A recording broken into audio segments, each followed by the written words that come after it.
Welcome to Litcast, the podcast covering GCSE literature revision and notes for WJEC. These podcasts are designed to be used as an additional revision tool. There's nothing new or groundbreaking here, just revision notes in an on-the-go friendly format. Using these alone won't guarantee you an A star, but they can help you build your confidence to apply this knowledge to your exam questions and your classwork. With that being said, let's get started.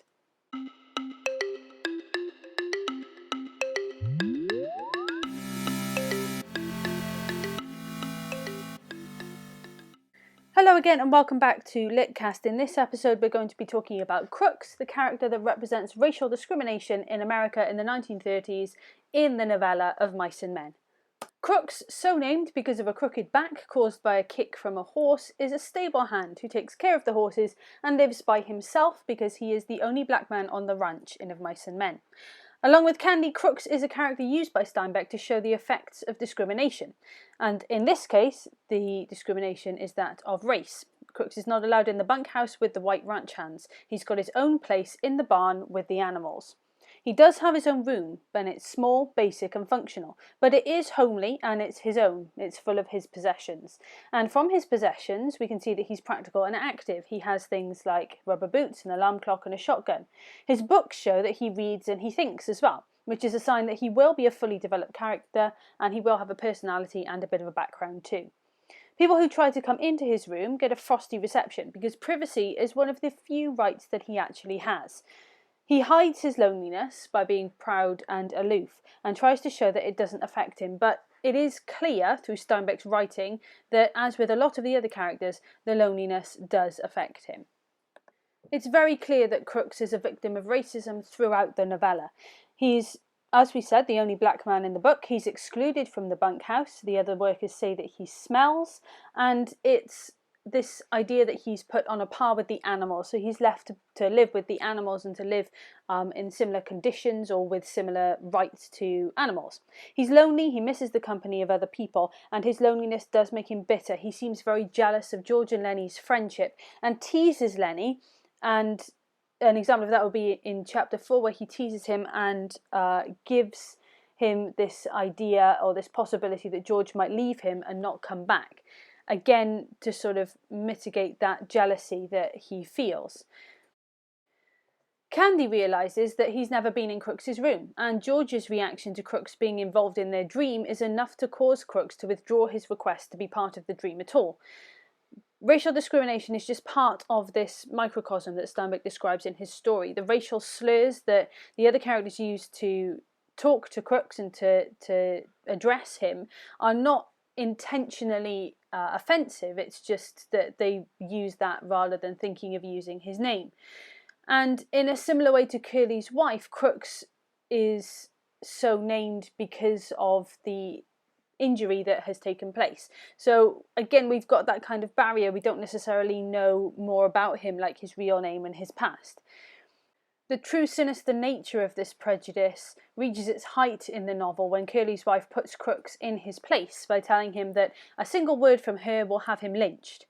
Interestingly, only Lenny, the flawed human by all accounts, does not see the colour of Crooks's skin and therefore doesn't have any prejudice towards him as such. Crooks also has pride. He's not the descendant of slaves, he tells Lenny, but of landowners. In several places in the story, Steinbeck shows Crooks' dignity and pride when he draws himself up and will not accept charity from anyone. Crooks also displays this terrible dignity when Curly's wife begins to tear away at his hope for the dream farm. He's not without his faults, however. He scares Lenny and makes up the story of George leaving him, as mentioned before, possibly because of his jealousy, and also an indication of prejudice. Prejudice isn't simply a characteristic of the white ranch hands or the daughter-in-law of the boss, it's a human characteristic, and Crooks needs to feel superior to someone as well. He is a survivor, but has little power on the ranch. He's good at his job and he's the best at the horseshoe game, but he's at the bottom of the pile of ranch workers. Because he's black, he can't hope to ever have power. When Lenny tells him about the dream farm, he offers to work there for free, because life on the farm would give him dignity, which he doesn't have now, and that's what he craves. The dream has a powerful effect on Crooks. It gives him the courage to stand up to Curly's wife. However, it becomes clear how fragile his confidence is when she threatens to have him hanged, and he tries to make himself invisible. he reduced himself to nothing, is a really nice quote for that. So when writing an essay about Crooks and linking him to contextual factors, it should be fairly obvious the kind of way you could link him to those contextual ideas. So the first and most obvious one is the idea of prejudice and the other characters being racist towards him, and also the knowledge that racism was rife in society and was pretty common at the time. The setting of Crooks's room being set away from others and with the animals again highlights that prejudice. He also embodies the idea of loneliness and the lonely, harsh life of a ranch worker. Despite being a permanent worker on the ranch, he is isolated from the other workers, and he resents being excluded from them, and he deals with his loneliness, as we said before, by a mixture of intimidating Lenny and also being proud and aloof. We also have him linked to dreams and the idea of the American dream, and his attitude changing towards George and Lenny's farm dream throughout chapter 4, as it seems to become more attainable. And we've got the comparison of Curly's wife, who again is someone who is met with prejudice in the life of, or on the life of the ranch, in life on the ranch, and the way that she treats Crooks and what that says about the social hierarchy and the differences in power of people at the time.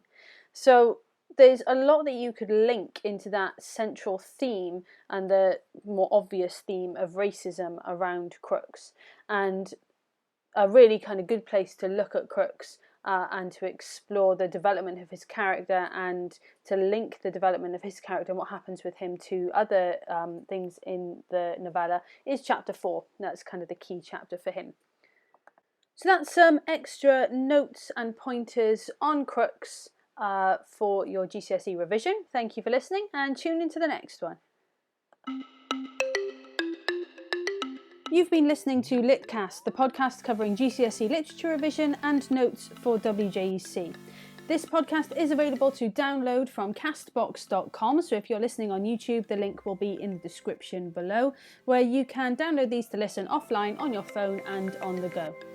Thank you for listening, and good luck with your revision.